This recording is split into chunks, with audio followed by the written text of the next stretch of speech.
ब्रह्मत्वात्प्रगतचाश्रितं नमामि गजाननं जलबिन्दुविकासि मन्दहासानुस्फुरबिन्दुवरलोचनाभिरामम् अरविन्दसमानसुन्दरास्यामि अरविन्दासनसुन्दरीं उपासे शारदा शारदं भोजवदना वदनं भुजे सर्वदा सर्वदा सन्निधिं क्रियातु श्रीरामचन्द्रः कृतपरिजातः समस्तकल्याणगुणाभिरामः सीतामुखं भोरुगचञ्चलीकः निरन्तरं मङ्गलमातनोतु गुरुर्ब्रह्मा गुरुर्विष्णुः गुरुर्देवो महेश्वरः गुरुसाक्षात् परं ब्रह्म तस्मै श्रीगुरवे नमः। ओं नमो ब्रह्मादिभ्यो वंशऋषिभ्यो नमो गुरुभ्यः। हरिः ओं तत्सत्। श्रीगुरुभ्यो नमः।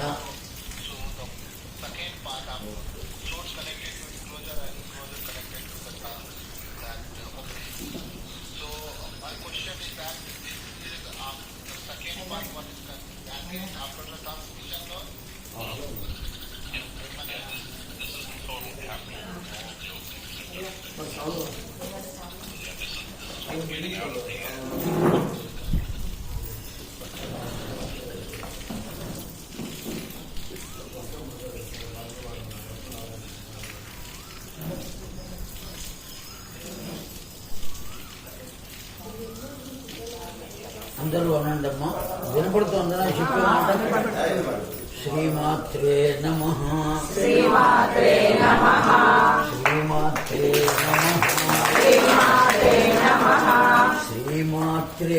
నమః శ్రీమాత్రే నమః శివాయ గురవే నమః శివాయ గురవే నమః శివాయ గురవే నమః శివాయ గురవే నమః శివాయ గురవే నమః శివాయ గురవే నమః సచ్చిదానంద రూపాయ సచ్చిదానంద రూపాయ విశ్వోత్పత్యాది హేతవే విశ్వోత్పత్యాది హేతవే తాపత్రయ వినాశాయ తాపత్రయ వినాశాయ శ్రీకృష్ణాయ వయం నమః శ్రీకృష్ణాయ వయం నమః సచ్చిదానంద రూపాయ సచ్చిదానంద రూపాయ విశ్వోత్పత్యాది హేతవే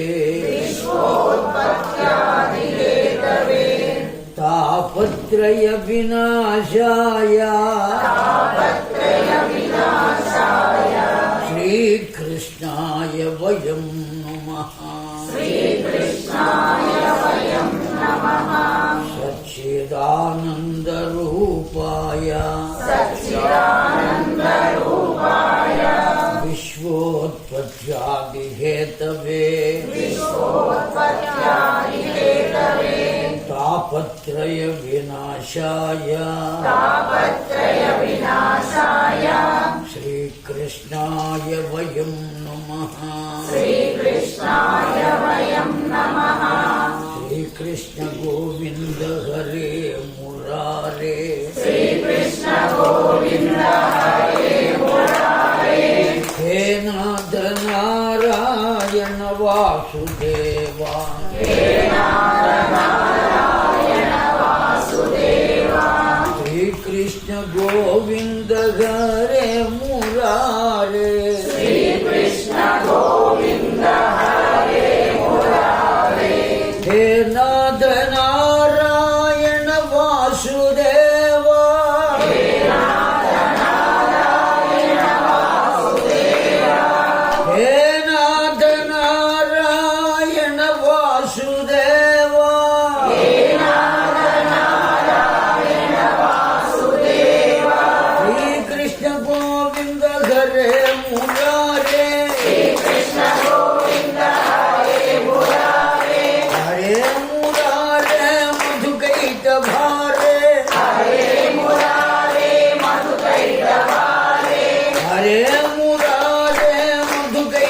భారే హరే మురారే మధుకైట భారే హరే మురారే మధుకైట భారే హరే మురారే మధుకైట భారే హరే మురారే మధుకైట భారే హరే మురారే మధుకైట భారే హరే మురారే మధుకైట భారే హరే మురారే మధుకైట భారే హరే మురారే మధుకైట భారే హరే మురారే మధుకైట భారే హరే మురారే మధుకైట భారే హరే మురారే మధుకైట భారే జయ గోపాల కృష్ణ భగవాన్ की राधा माता को रुक्मिणी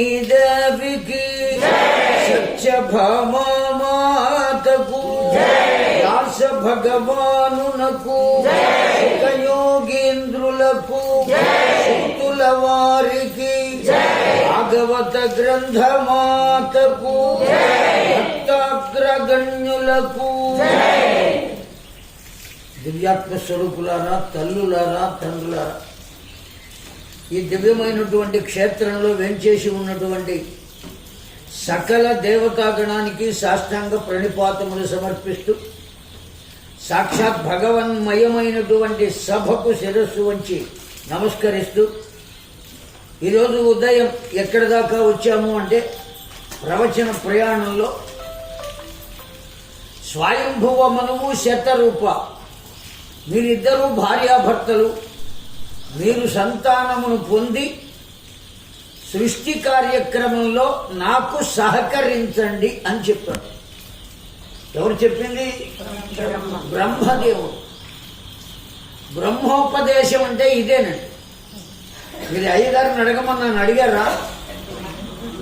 ఎందుకని? బ్రహ్మోపదేశము అంటే వటువు ఉన్నాడే, ఉపనయనం అయ్యేటువంటి వాడు, ఆ వటువు చేత ప్రతిజ్ఞ చేయిస్తారు. రహస్యం అది. ఏమిటా ప్రతిజ్ఞ అంటే, నేను బ్రహ్మచర్యాన్ని జాగ్రత్తగా కాపాడుకుని నా విద్యాభ్యాసం పూర్తి అయిన తరువాత గురుదేవుల అనుమతి తీసుకుని గృహస్థ ఆశ్రమంలో ప్రవేశించి సృష్టి కార్యక్రమంలో నీకు నేను సహకరిస్తాను అని ఆ పిల్లవాడు ప్రతిజ్ఞ చెయ్యడమే బ్రహ్మోపదేశం. అర్థమైందా అండి? కనుక ప్రతి ఒక్కడు వివాహం చేసుకోవలసిందే, తద్వారా సంతానాన్ని పొందవలసిందే. ఎవరి కొరకు సంతానం పొందుతున్నాము అంటే మన కొరకు కాదు, బాగా గుర్తుపెట్టుకోండి. ఎవరి కొరకు? సృష్టి విషయంలో సృష్టికర్త అయిన ఆ బ్రహ్మదేవునకు సహకరించడం కోసం మనం సంతానాన్ని పొందుతున్నాం. అర్థమవుతున్నదా అండి? ఎవరి కోసం వాళ్ళు పెరిగి పెద్ద అయిన తర్వాత మమ్మల్ని పోషిస్తాడులే మా అబ్బాయి అనే ఉద్దేశంతో కాదు. అసలు దానికి ఆ కొడుక్కి ఏం సంబంధం లేదు. మన ప్రాప్తం ఉంటే వాడు పోషిస్తాడు, లేకపోతే ఎప్పుడో వదిలేస్తాడు, అది వేరే విషయం. కానీ సంతానమును ఎందుకు పొందుతున్నామంటే బ్రహ్మదేవునకు మాట ఇచ్చాం. ఎప్పుడు ఇచ్చామంటే ఉపనయన సమయం. దాన్నే బ్రహ్మోపదేశము అని అంటారు. ఉపనయనము యొక్క లక్ష్యం అది, అలా ప్రతిజ్ఞ చేయటం. కనుక ఆ స్వయంభువ మనువు శతరూప ఇద్దరు సంతానాన్ని పొందారు. ఆ బ్రహ్మదేవుడు ఆజ్ఞ ఇచ్చాడు. అయితే ఇప్పుడు ఆ స్వయంభువ మనువు బ్రహ్మదేవుని వద్దకు వెళ్ళి చెబుతున్నాడండి. అనన్యభావై కా గతిం శక్తి సుప్తేన పూరుషం ఏతద్భగత శంభో కర్మ దక్షాద్వరదృహ. అయ్యా, మేమిద్దరం కూడా సంతానాన్ని పొందటంలో మాకేం అభ్యంతరం లేదు. వినపడుతోందా అండి? క్లియర్గా వినపడుతోందిగా. సంతానాన్ని పొందటంలో మాకేమీ అభ్యంతరం లేదు. కానీ కలిగిన సంతానాన్ని ఎక్కడ ఉంచాలి? మొత్తం అంతా కూడా దేంతో నింపబడి ఉన్నది? లోకం అంతా జలమయము అయిపోయింది. ఎక్కడ భూమి కొంచెం కూడా కనబట్టాల. ఎక్కడన్నా భూమి ఉంటే కదా ఆ భూమి మీద ఓ గుడిసో ఇల్లో ఏదో ఒకటి కట్టుకుని సంతానం పొందడం. రోడ్డు మీద సంతానాన్ని పొందుతారా? ఆ పొందినటువంటి సంతానమైనా ఎక్కడ ఉంచాలి? ఆ సంతానాన్ని ఏ విధంగా పెంచి పెద్ద చేయాలి? కనుక ఓ తండ్రి ఆవిడ దండం పెట్టుకుంటుంది. దాని నుంచి అరుస్తున్నాడు పాపం, వీడు ఏం కావాలా? ఆ అమ్మవారు కరుణించిందండి. ఎట్లా అయినా మన మనుషులు మనకి కావాలి, ఎందుకంటే వాళ్ళు ప్రార్థన చేస్తారు.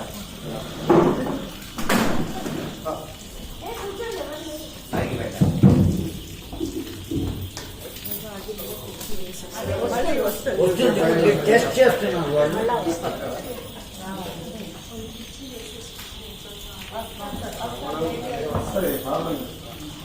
ఆ వచ్చినా రాకపోయినా మన పని మనం చేద్దాం. వస్తుంది తప్పనిసరిగా. భగవంతుడు ఉన్నాడు కదండి, కృష్ణ పరమాత్మ. మనం చెప్పుకునేది భాగవతం. కేవలం ఏదో వ్యాపారం కోసం చెప్పట్లేదు. మనకు ఏం చేయాలో వాడికి తెలుసు, వాడు చేస్తారు. జయ గోపాల కృష్ణ భగవానుకి. ఈ కలిగిన సంతానాన్ని ఎక్కడ ఉంచాలి అని అడిగాడు బ్రహ్మదేవుని స్వయంభూవమును. ఇప్పుడు ఆ బ్రహ్మదేవునికి సమస్య వచ్చింది. స్వయంభూవమును అడిగాడు కదా కలిగిన సంతానాన్ని ఎక్కడ పెట్టాలి అని. దాంతో ఆ బ్రహ్మదేవునికి సమస్య వచ్చింది. ఆలోచిస్తూ కూర్చున్నాడు. ఆ కూర్చున్నటువంటి సమయంలో సృజతి ఏకం రూపం విపీలికం సదా ప్రవక్ష్యత. ఆ ముక్కు నుంచి ఒక రూపము జారి కింద పడిందండి. ఎవరి ముక్కు నుంచి? బ్రహ్మదేవుని యొక్క నాసిక నుంచి ఒక రూపం జారి కింద పడింది. ఎంత ఉన్నది అంటే ఇంతే ఉన్నది. చూస్తూ ఉండగానే పర్వతవంతగా మారిపోయింది కింద పడిన వెంటనే. ఎలా ఉన్నది? హాస్యం సన్నాసికయాకృతయా. నోరు ముక్కు రెండు కలిసే ఉన్నాయట. ఏతన్నాసికం పాషాణవతు. ఆ నోరు ముక్కు ఈ రెండు కలిసి ఎలా ఉన్నాయంటే పాషాణవతు, రాయి కన్నా కఠినంగా ఉన్నాయి. ద్వయోరేవ దంతాయాం ఊర్ధ్వలోకం దర్శయతు. రెండు దంతాలు బయటికి వచ్చినాయి ఆ నోట్లోంచి. ఆ రెండు దంతాలు కూడా ఇలా కొండెల వలె పైకి చూస్తున్నాయటండి, వంకర తిరిగి. అర్థమైందా అండి? దేహం సదా వసతు కేశబంధనం కంటక యువ ప్రకాశతే. ఆ శరీరం నిండా వెంట్రుకలు ఉన్నాయట ఆ రూపానికి. ఆ ఉన్న వెంట్రుకలన్నీ ఎలా ఉన్నాయి అంటే కంటక ఇవ, ముళ్ళ వలె ఉన్నాయటండి. బాగా పొడుచుకుని వచ్చిన ముళ్ళు వలె ఉన్నాయట. అన్ని ఒక్కొక్క కేశము ఒక్కొక్క ముళ్ళు వలె ఉన్నాయి. ఆ రూపాన్ని చూచినటువంటి బ్రహ్మదేవుడు ఒక్కసారి ఆశ్చర్యపోయి నమస్కరించాడు. ఆ రూపంతో ఉన్నటువంటి అతడు చేతులు కట్టుకుని బ్రహ్మదేవుని ముందు నిలబడి, తండ్రి నా పేరేమి, నా కర్తవ్యమేమి అని రెండు ప్రశ్నలు వేశాడు. నా పేరేమిటో చెప్పవయ్యా, నేనేం చెయ్యాలో చెప్పవయ్యా. అప్పుడు బ్రహ్మదేవుడు చెప్పాడండి, ఆయన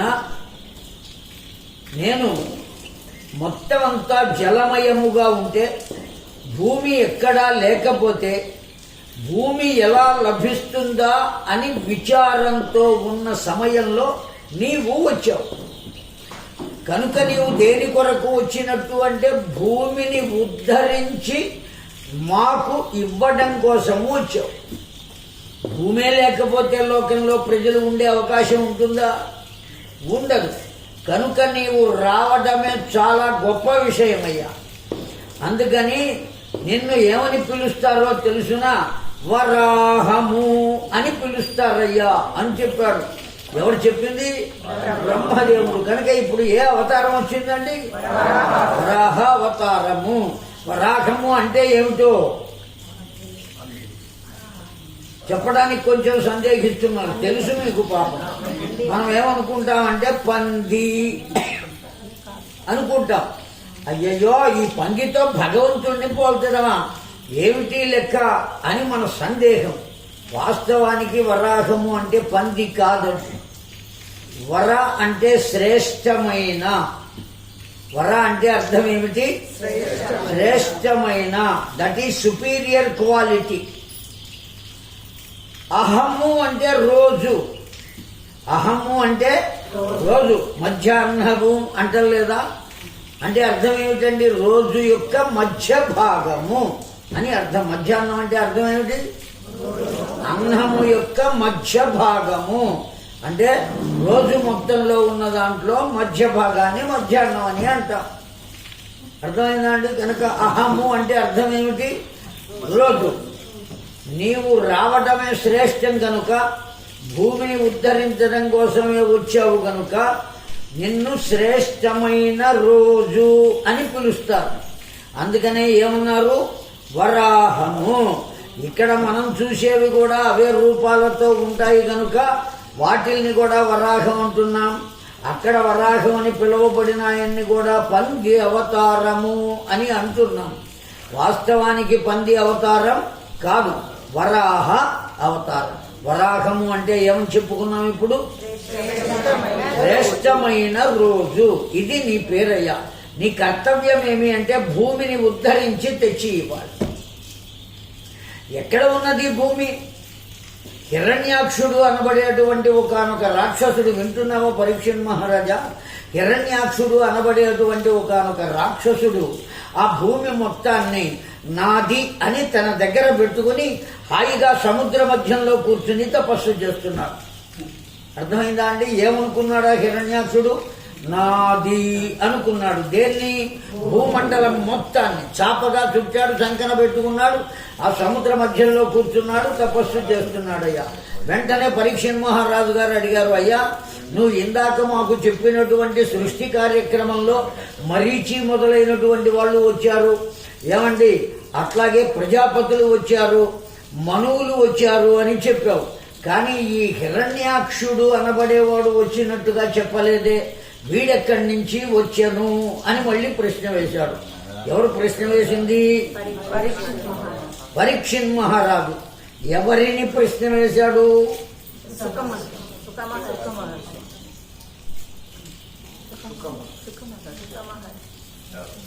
ఎవరు చెప్పడానికి వచ్చారండి పరీక్షణ్ మహారాజు దగ్గరికి?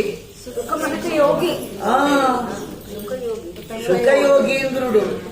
కనుక పరీక్షణ్ మహారాజు అడిగితే ఎవరిని అడగాలి? ఇక్కడ నేను కూర్చున్నా, అక్కడ మీరున్నారు. ఒకవేళ ప్రశ్న వెయ్యాలంటే ఎవరికి వేస్తారు మీరు? నన్నే అడుగుతారు. అట్లాగే చెబుతున్నవాడు సుఖయోగీంద్రుడు, వింటున్నవాడు పరీక్షణ్ మహారాజు. ఇప్పుడు ప్రశ్న అడిగిన వాడు పరీక్షణ్ మహారాజు అని చెప్పాం. ఎవరిని అడుగుతాడండి? ఇంకో వెంకయ్యని అడుగుతాడా, సుబ్బయ్యని అడుగుతాడు? అక్కడ ఉన్నవాడు సుఖయోగీంద్రుడే. గుర్తు పెట్టుకోవాలి. అర్థమైందా అండి? ఆ సుఖయోగీంద్రుని అడిగాడు, ఈ హిరణ్యాక్షుడు ఎక్కడి నుంచి వచ్చాడయ్యా? అప్పుడు సుఖయోగీంద్రుడు మళ్ళీ చెబుతున్నాడు, జాగ్రత్తగా విను పరీక్షణ్ మహారాజా. ఈ కల్పంలో కాదు గాని పూర్వకల్పంలో ఒకానొకప్పుడు సనక, సనందన, సనత్కుమార, సనత్సుజాతులు, ఈ పేర్లు ఎప్పుడైనా విన్నారా మీరు? విన్నారా అండి? ఎప్పుడు విన్నారు?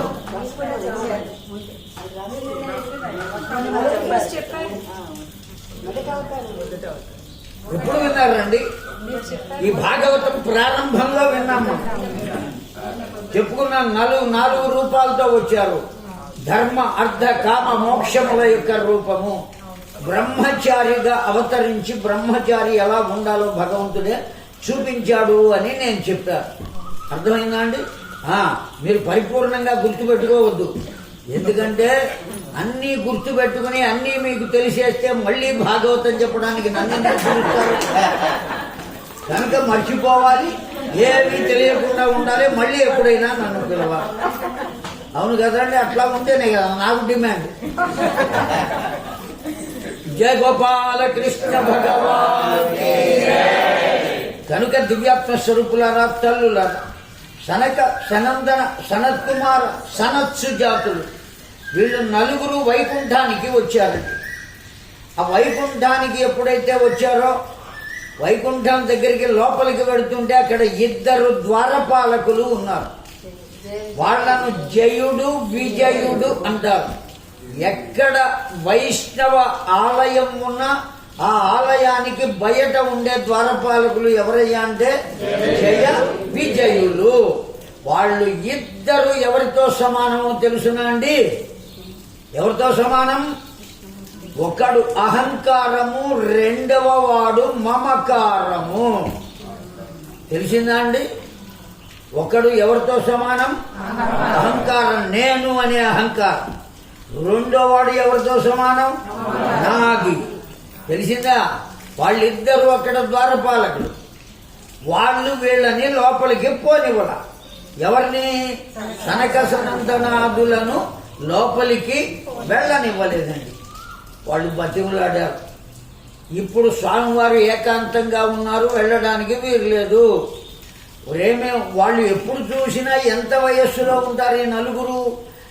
యథా పంచహాయను, 5 ఏళ్ల వయస్సులో ఉంటారు వాళ్ళు ఎప్పుడు చూసినా. ఎంతకాలం గడిచినా 5 ఏళ్ల వయస్సులోనే ఉంటారు. జ్ఞానము యొక్క స్వరూపం వాళ్ళు, ధర్మము యొక్క స్వరూపం, న్యాయము యొక్క స్వరూపం, వేదము యొక్క స్వరూపం ఆ నలుగురు కూడా. అటువంటి వాళ్ళు సామాన్యులు కాదు. వాళ్ళు లోపలికి వెళ్తామంటే ఏం చేస్తున్నారండి ఈ ద్వారపాలకులు? వద్దంటున్నారు. చిట్ట చివరికి వాళ్లకు ఆగ్రహం కలిగి శపించారు. మీరు భూలోకంలో రాక్షసులై పడి ఉంటారుగాక అని శపించారు. ఎప్పుడైతే ఆ ద్వారపాలకులను శపించారో లోపల వైకుంఠంలో ఉన్నటువంటి నారాయణుడు పరుగున వచ్చాడు. తన వాళ్ళకేదైనా కష్టం కలిగితే వెంటనే పరుగు పెట్టుకుని వస్తాడు పరమాత్మ. అందుకే ఆయన్ని పరబ్రహ్మము అన్న. అర్థమవుతుందా? ఊరికే అరుపులు వినబడుతున్నాయి. నారాయణుడు పరుగున బయటకు వచ్చాడు. ఆ సనక సనందనాదులకు నమస్కారం చేశాడు. వాళ్ళు ఎంతున్నారండి? ఒక్కొక్కళ్ళు 5 ఏళ్ల వయస్సు వాళ్ళు ఇంతే ఉన్నారు, పెద్దగా లేరు. గొప్ప జ్ఞానము యొక్క స్వరూపం. వారికి నమస్కరించారు. వాళ్ళు ప్రతి నమస్కారం చేశారు నారాయణుడు. అయ్యా, వీరిద్దరినీ మీరు శపించారు, చాలా సంతోషం. వాళ్ళు చేసిన పనికి మీరు శపించవలసిందే, కానీ కొద్దిగా వాళ్లకు అవకాశాన్ని కల్పించారు. అంటే ఆ సనక సనందనాదులు అన్నారు, నీవు రాలేదనుకో మేమేదైనా సవరిస్తాం. నువ్వే ఇక్కడికి వచ్చిన తర్వాత సాక్షాత్తు భగవంతుడే ఇక్కడ ఉంటే మేమెవరమయ్యా సవరించడానికి? కనుక ఎవరు సవరించాలి? నువ్వే సవరించాలి. కారణం ఏమిటో తెలుసా అండి? దేవాలయం ఉన్నది. ఈ దేవాలయం లోపల ఎవ్వరికీ నమస్కరించరాదు. అర్చక స్వామి కూడా నమస్కారం పెట్టరాదు. ఏమనుకోమాకండి. ఎవరికి పెట్టాలి ఇక్కడ నమస్కారం అంటే? కేవలం అమ్మవారికి పెట్టాలి. మీరు ఏదైనా నమస్కారం చేయదలుచుకుంటే ఎక్కడ పెట్టాలి? ఈ ప్రాంగణం ఉన్నదే, ఈ ముఖ మండపం, ఆ మంటపానికి బయట పెట్టవచ్చు. ముఖ మండపం లోపల మాత్రం నమస్కారం చేయకూడదు. అర్థమైందండి? ఎవరికి పాదాలకి నమస్కారం చేయాలి అంటే ఒక్క అమ్మవారికి మాత్రం. ఇక్కడ మాత్రమే కాదు, ఏ దేవాలయానికి వెళ్ళినా దేవాలయంలో అర్చక స్వామికి అయ్యా నమస్కారం అండి అని చెప్పవచ్చు. కానీ పాదాల దగ్గరికి వెళ్ళి నమస్కారం పెట్టాలి అంటే ఆ అర్చక స్వామి ఎక్కడికి రావాలి? బయటికి రావాల్సిందే. లోపల నమస్కారం చేయడానికి వీలు లేదు. ఇక్కడ ఎవరికి పెట్టాలి అంటే కేవలం భగవంతుడికి ఒక్కటి. అందువల్లనే ఇక్కడ చెబుతున్నారు, సనక సనందన సనత్కుమార సనత్సు జాతులు చెబుతున్నారు, ఓ భగవంతా, నీవే ఇక్కడ ఉండగా మేము సవరించడానికి ఎవరమయ్యా? కనుక నువ్వే ఆ శాపమును సవరించినా సరే తీసివేసినా సరే మేమేమీ మాట్లాడమయ్యా అన్నారు. అప్పుడు వాళ్ళిద్దరి వైపు తిరిగి నారాయణుడు చెబుతున్నాడు, మీకు అవకాశం ఇస్తున్నానయ్యా. భూలోకంలో నాకు శత్రువులై రాక్షసులుగా 3 జన్మలు ఉంటారా? రాక్షసులుగా ఉండడం అనేటువంటిది మాత్రం తప్పనిసరి. 3 జన్మలే కనుకైతే నాకు శత్రువులుగా ఉంటారు. 7 జన్మలు గనక అయినట్లయితే నాకు భక్తులుగా ఉంటారు. నాకు భక్తులుగా ఉండి భూలోకంలో 7 జన్మలు ఉంటారా, నాకు శత్రువులుగా ఉండి భూలోకంలో 3 జన్మలు ఉంటారా? 3 జన్మలు కానీ 7 జన్మలు కానీ కంపల్సరీగా రాక్షసులై ఉండవలసిందే. వాళ్ళు శపించారు కదా, దాన్ని వెనక్కి తీసుకోవడానికి అవకాశం లేదు.